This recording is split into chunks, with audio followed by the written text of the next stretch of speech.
오늘 읽은 말씀으로 골리앗 같은 세상에서 다윗처럼 살기 제목으로 은혜를 나누겠는데요. 이 제목은 오대시 목사님이 친 책 제목하고 조금 다릅니다. 그 오대시 목사님의 책 제목은 골리앗 세상에서 다윗처럼 살기, 다윗으로 살기인데 그것을 좀 더 확대해서 골리앗 같은 세상에서 다윗처럼 살기로 확대해서 이렇게 했습니다. 우리가 살아가는 세상은 그렇게 만만한 세상은 아닙니다. 우리 삶에 있어서 내가 감당하기 어려운 문제들이 있죠. 시험 문제든지 아니면 건강 관련된 이 건강에 관련된 것을 질병에 관련된 것을 계속 끌고 가야 되는 것도 있겠지만 또한 삶의 자리 안에서 자녀들이나 아니면 가정의 일들이나 개인적인 것들로 인해서 내가 정말 버거워서 감당하기 어려운 것들이 있습니다. 그 감당하기 모든 어려운 것들을 통칭해서 상징적으로 골리앗이다 이렇게 말을 합니다. 뿐만 아니라 직장 안에서 상사에 관련된 부분들, 또한 스포츠나 정치, 경제에서 보면은 우리의 삶의 모든 자리 영역에서 정말 감당하기 어려운 모든 것들을 다 골리앗으로 이렇게 통칭을 합니다. 그렇다면 여러분에게는 어떤 골리앗이 여러분 지금 현재 있습니까? 여러분 앞에는 어떤 골리앗이 있습니까? 우리가 살아가는 삶의 영역마다 골리앗이 정말 너무 많이 있는데요. 오늘 다윗이 고백하는 것은 전쟁은 하나님께 속했다고 했습니다. 전쟁이라고 하는 것은 반드시 한쪽이 이겨야지 끝나는 거 아니겠습니까? 그러면 우리 삶에 이 전쟁이 많아서 이 전쟁에서 골리앗과 싸워야 가야 되는데 때로는 이 골리앗 앞에서 그냥 포기하는 경우도 있습니다. 또한 골리앗 앞에 주저앉는 경우도 있습니다. 또한 골리앗 앞에서 어떤 방법을 다른 길로 찾으려고 하는 경우도 있습니다. 이 골리앗 앞에서 우리가 그냥 포기하거나 좌절하거나 낙심해서 그냥 도태되는 경우도 있습니다. 그러나 지나보면은 이 골리앗 앞에 직면해서 이 골리앗과 싸워서 골리앗을 정말 쓰러뜨리면서 계속해서 나아갈 때 우리가 믿음이 성장되어지고 또한 우리의 지경이 넓어지게 되고 또 하나님의 섭리를 깨닫게 되고 하나님에서 놀라운 일들을 우리가 경험하기 때문에 어제 골리앗을 이겼다면 내일 또 새로운 골리앗이 나타나면 계속해서 우리가 앞으로 나아갈 수 있는 담대함도 그렇게 생겨집니다. 산 넘어 산이라는 말이 있습니다. 우리가 살아가는 삶이 어떤 하나의 산을 넘으면 또 산이 생기고 또 산이 생기고 그게 인생 아니겠습니까? 그렇다면 골리앗 같은 세상에서 저와 여러분들은 어떻게 다윗처럼 살아갈 수 있을까요? 세 가지 나누고 마치겠습니다. 첫째는 골리앗은 영원하지 않다라고 하는 것입니다. 골리앗은 영원하지 않다. 왜냐하면 우리 고린도후서 4장 18절을 같이 확인하면서 읽겠습니다. 시작. 우리가 주목하는 것은 보이는 것이 아니요 보이지 않는 것이니 보이는 것은 잠깐이요 보이지 않는 것은 영원합니다. 그렇습니다. 사람들은 눈에 보이는 것 시각에 따라서 좌우되는 게 너무 쉽습니다. 구조적으로 그렇게 돼 있습니다. 그러나 우리는 영적인 존재이기 때문에 보이는 것에 흔들리는 것보다 보이지 않는 것에 영향을 받으면서 우리가 살아가야 되는데요. 그것은 영적인 영역이고 영적인 세계라고 할 수 있습니다. 골리앗은 어떤 사람입니까? 완전 무장한 사람입니다. 그리고 칼과 창과 단창, 방패 다 두 손에 어떻게 이것을 다 갖고 있는지도 모릅니다. 그리고 2m 97cm 정도 될 정도로 그렇게 키가 큰 골리앗, 정말 모든 것이 완벽한 블레셋의 최고의 명장 중에 명장입니다. 이스라엘 사울왕과 군사들은 지금 협곡에서 어떻게 하고 있습니까? 그 큰 호령을 천하 호령을 지금 지르고 있는 골리앗 앞에 사울왕과 이스라엘 군사들은 협곡에 숨어서 사시나무 떨듯이 그렇게 벌벌벌 떨고 있습니다. 그 훈련된 군사들조차도 그 한 나라의 왕이라는 사울왕이 그 골리앗 앞에서 그 숨어서 골리앗 눈 안 마주치려고 무서우니까 그 벌벌벌 떨고 있는 것입니다. 아무도 그 앞에 나아가려고 하는 대응하려는 사람이 없습니다. 우리는 우리가 아는 것은 분명한 것이 있습니다. 무엇일까요? 골리앗은 다윗의 몰맷돌 하나에 쓰러졌다는 것입니다. 얼마나 어이가 없는 싸움이 되고 말았습니까? 그렇습니다. 이 세상에 보이는 모든 것을 우리가 누가 다스리고 있습니까? 이 세상의 모든 것을 누가 주관하고 있습니까? 하나님께서 다스리고 있습니다. 하나님께 주관하고 있습니다. 골리앗은 눈에 보이는 키 작은 다윗만 봤습니다. 그러니까 굉장히 골리앗은 오히려 뚜껑 하나 더 열린 것입니다. 아니 군사도 아니고 무기도 아니고 왕도 아니고 어린 꼬마가 자기 앞에 지금 싸우려고 앞에 있는 그 어린 다윗을 보면서 골리앗은 굉장히 어이가 없었겠죠. 골리앗의 눈에 아무리 키가 크고 아무리 그 명장이라고 하고 블레셋에 골리앗 같은 장군이 없다 하더라도 골리앗의 그 큰 장군도 눈에 보이는 것은 어린 다윗, 키 작은 다윗을 본 것입니다. 그게 한계입니다. 우리가 싸우려고 하는, 우리가 정복해야 되는 골리앗은 그게 한계입니다. 다윗 안에 있는 신앙 고백, 다윗이 고백하고 있는 하나님을 보지 못한 것입니다.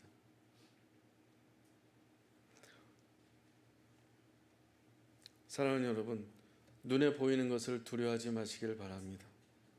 우리 앞에 있는 골리앗은 까불다가 여러분의 신앙 고백, 보이지 않는 하나님을 절대 신뢰하는 여러분의 믿음의 돌에 반드시 쓰러질 줄로 믿습니다. 두 번째는 나에게 맞는 옷을 입어야 됩니다. 골리앗 같은 세상에서 우리가 다윗처럼 승리하며 살기 위해서는 우리가 내 몸에 맞는 옷을 입어야 돼요. 사울 왕이 다윗에게 자신이 입고 있는 군복과 그리고 노투구와 자신의 칼을 주면서 그래서 다윗에게 그 완전 무장을 세팅을 했습니다. 그런데 다윗이 몇 발자국 걸어보다가 이게 자기에게 익숙한 것이 아닙니다. 그래서 다윗은 사울 왕이 배려해 준 것에 대해서 영광이고 감사하고 한 번도 입어보지 못한, 한 번도 잡아보지 못한 왕의 모든 군복을 가지고 다 내 몸에 세팅을 했지만은 이것은 나한테 익숙한 것이 아니었습니다. 그래서 정중하게 거절을 하고 갑옷을 다 벗었습니다.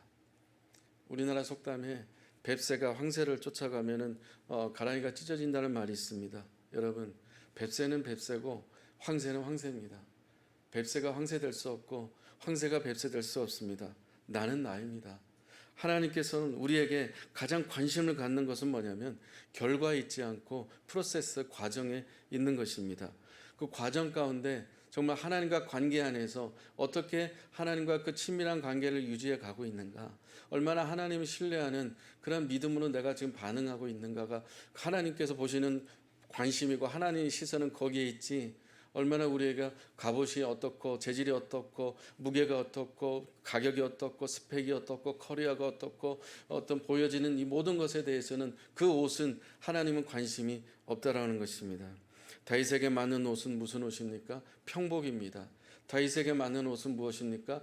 양을 칠 때 목동일을 할 때 입었던 편안한 옷이었습니다. 군복이 아닙니다. 갑옷이 아닙니다. 창이 아닙니다. 방패가 아닙니다. 하나님께서는 나의 존재 자체를 통해서 하나님 일하시기를 원하시는 것을 믿으시기 바랍니다. 다른 사람에게 있는 갑옷을 가지고 일하지 않고 나에게 있는, 내가 뱁새라 할지라도 하나님은 여러분에게 있는 그 존재 자체로 그 어떤 두잉이 아니고 빙을 통해서 여러분의 존재 자체로 하나님께서 일하시는 것을 믿으시기를 바랍니다. 황새 따라갈 거 없고 황새 쫓아갈 거 없고 황새가 가지고 있는 커리어든 황새가 가지고 있는 갑옷이 부러워할 필요 없습니다. 하나님은 저와 여러분 존재 자체로 있는 모습 그대로 저와 여러분들을 사용하고 축복하시는 것을 믿으시길 바랍니다. 하나님께서 기뻐하시는 옷은 무엇입니까? 약한 옷입니다. 하나님 기뻐하시는 옷은 무엇입니까? 거추장스럽고 익숙하지 않은 군복이 아니라 아주 가벼운 그런 약한 옷입니다. 힘이 없는 옷입니다. 이해가 됩니까? 전쟁을 해야 되는데, 싸워야 되는데, 골리앗 2m 97cm 되는 골리앗을 쓰러뜨려야 되는데, 그 쓰러뜨리기 위해서 갑옷, 군복이 아니라 가장 가벼운 옷, 나의 익숙한 옷, 나에게 편안한 옷을 입어야 된다는 것, 가장 약한 옷을 입어야 된다는 것이 말이 됩니까? 자기를 방어해야 되는데, 자기를 보호해야 되는데 어떻게 약한 옷을 입을 수 있을까요? 바울은 이렇게 고백합니다. 고린도후서 4장 11장 30절 같이 읽겠습니다. 시작. 내가 부득불 자랑할진대 내가 약한 것을 자랑하리라. 아멘. 이 사도 바울의 고백인 거예요. 사도 바울은 어떤 사람입니까? 모세의 율법을 완전히 섭렵한, 마스터한 그러한 율법학자기도 하고 또한 언어 능력이 뛰어난 그러한 수사력이 확등한 말을 뛰어나게 잘하는 사람이고 또한 철학을 배웠고 그 당시에 문학이든 그 당시에 모든 것들을 다 섭렵한 사람이에요. 뿐만 아니라 지필가입니다. 신약 27권 중에서 13권을 쓸 정도로 지필가예요. 물론 대필한 것도 있지만 자기가 쓴 친필도 있습니다. 지필가입니다. 사도 바울은 어떤 사람입니까? 전도왕이에요. 그리고 사역의 달인이에요. 2만 킬로미터 전 세계 아시아를 다니면서 복음을 전했던 전도왕입니다.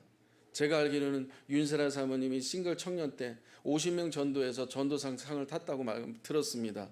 맞습니까? 맞아요? 네, 양 목사님한테 들었습니다. 청년 때 50명 전도해서 전도왕을 이렇게 상을 받았다고 들었습니다. 남편이 부인 자랑하는 걸 들었습니다. 그래서 이 사도 바울도 그래요. 사도 바울도 그 정도로 뭐 말할 것도 없죠. 그렇지만 사도 바울은 오히려 반대적인 반대 정신으로 살아가요. 내가 약한 것을 자랑한다는 것입니다. 우리에게 맞는 옷, 우리에게 익숙한 옷은 세상이 주는 그런 세상이 부러워하는 세상과 견주려고 하는 그런 커리어나 그런 어떤 스펙이 아니라는 것입니다. 하나님께서 우리에게 원하는 옷은 익숙한 옷은 가벼운 옷은 약한 옷은 겸손의 옷인 줄로 믿습니다.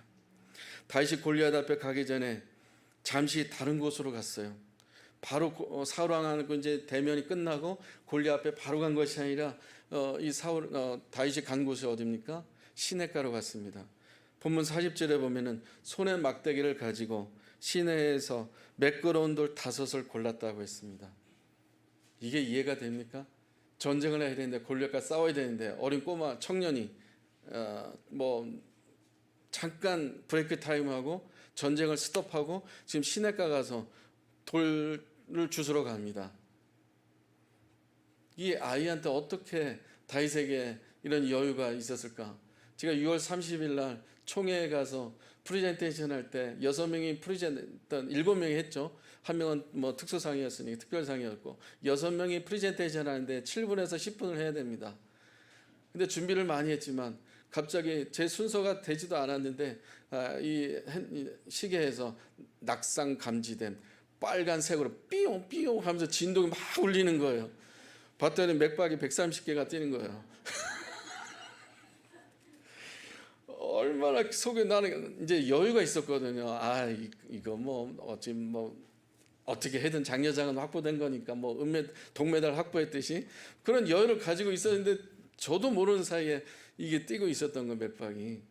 근데 다윗은 어떻게 그런 여유를 가지고 시냇가에 가서 돌을 주는 시간을 가졌을까? 돌을 주울 때 어떻게 했을까?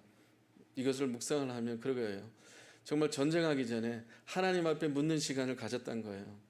하나님과 대화하는 시간을 가졌다는 거예요. 하나님 어떻게 했으면 좋겠습니까? 제가 사자와 고모가 싸웠을 때 하나님 지키지 않았습니까?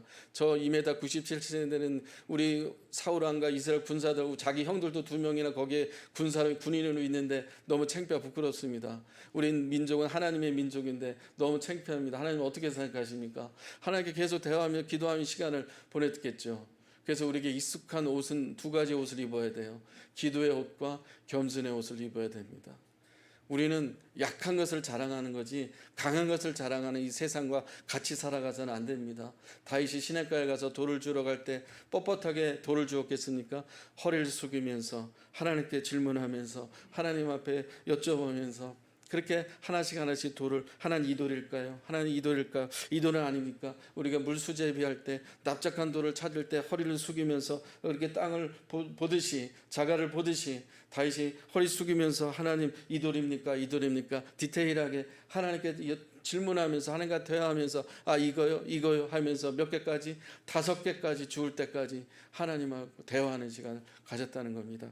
사랑하는 여러분, 여러분이 어떤 골리앗이 앞에 있다 할지라도 그 직면하고 다퉈서 정복해야 되는 건 맞지만 전쟁은 하나님께 속한 건 맞지만 하나님께서 주관하는 건 맞지만 잠깐 브레이크해서 하나님과 대화하고 하나님 이 사람하고 내가 정말 싸워야 되는데 이것은 아무것도 아닌 것 같은데 나를 지금 괴롭히고 있는데 이럴 때 어떻게 해야 될까요? 잠깐 스톱하고 문자나 전화 통화하지 말고 하나님 앞에 나아가서 하나님 어떻게 생각하십니까? 하나님 저에게 지혜 주십시오. 하나님 저에게 물맷을 주십시오. 하나님 어떻게 하면 좋겠습니까? 라는 이 시간을 여러분 꼭 가지시기를 축복합니다. 다윗에게 익숙한 옷은 바로 그거였습니다. 기도의 옷이었고 겸손의 옷이었습니다. 그래서 다윗은 물맷돌 자체의 능력이 있는 것이 아니라 그 하나님 앞에 기도했을 때 하나님 자체가 능력이 있다라는 것은 다윗은 너무 잘 알고 있는 것입니다. 하나님께서는 하나님됨을 드러나기 위해서 기도의 시간이 반드시 필요합니다. 여러분이 어떤 전쟁을 치르든 여러분 앞에 어떤 골리앗이 있든 하나님의 이름으로 나아가고 겸손과 기도의 옷으로 승리하시기를 축복합니다. 세 번째 마지막으로 실력을 겸비해야 합니다.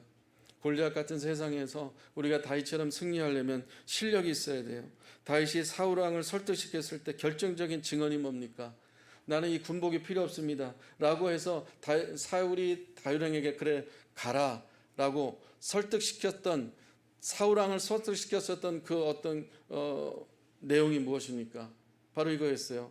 저는 양을 치는데 사자 곰과 싸웠습니다. 그리고 그들을 물리쳤습니다. 또 사자 곰의 입에 양 새끼가 있으면 그 양 새끼를 내가 구출해냈습니다. 뿐만 아니라 사자 곰을 내가 때려 눕혀서 죽였습니다. 이것은 하루아침에 된 게 아니지 않습니까? 그 앤더스 에릭슨이라는 심리학자가 발표한 그 이론이 있지 않습니까? 만시간의 법칙이라고. 앤더스 에릭슨이 이 만시간의 법칙을 발표했습니다. 이것은 10년 동안 하루에 2시간에서 3시간 동안 꾸준하게 노력하고 훈련하다 보면은 그 세계적인 전문가가 된다라고 하는 것이 이 만시간의 법칙입니다. 그런데 이 만시간의 법칙이 반드시 진리만은, 절대 진리만은 아니죠. 왜? 똑같은 여건과 똑같은 상황과 똑같은 어떤 시간이라 할지라도, 똑같이 만시간을 한다 할지라도, 스타트 할지라도 타고난 재능이나 지능이나 가정 환경이나 여러 가지 환경에 따라서 만시간이 단축될 수도 있습니다. 사람과 차이가 있을 수도 있습니다. 그래서 절대 진리는 아니에요. 만시간 됐다고 해서 다 전문가가 된다? 그것은 아니라고 생각합니다. 하지만 우리가 기억해야 될 것은 뭐냐면, 부인할 수 없는 것은 뭐냐면, 우리가 의식적으로 어떤 분야에서 최선을 다하고 도전하고 포기하지 않고 노력하고 계속해서 꾸준하게 우리가 그 의식적으로 의지적으로 노력하고 도전하면 반드시 그 분야 안에서 성공하고 승리한다는 것을 저는 분명히 체험을 했습니다. 여러분과 저에게도 이 다윗이 물맷돌 던졌을 때 한두 번은 가지고 성공하지 않았을 겁니다. 10,000시간 이상은 투자했었기 때문에 이 앤더슨이 발표한 10,000시간의 법칙을 이 다윗은 갖고 있었을 겁니다. 그렇다면 저와 여러분이 신앙생활하는 데서, 가정생활하는 데 있어서, 직장생활, 이 삶의 자리 안에서 골리앗을 때려 눕혀야 되는데, 우리가 그 어떤 분야에서 전문성이 없다면은, 분야에서 우리가 실력이 없다면 날마다 깨갱하며 패배할 수밖에 없습니다. 여러분, 어린 다윗도 물맷돌 던지는 시간을 10,000시간 이상을 연습하고 훈련하고 또 했습니다. 신앙생활하는 여러분, 하나님의 자녀로 살아가는 이 세상에서 골리앗 같은 세상에 살아가려면 실력을 갖추시길 바랍니다.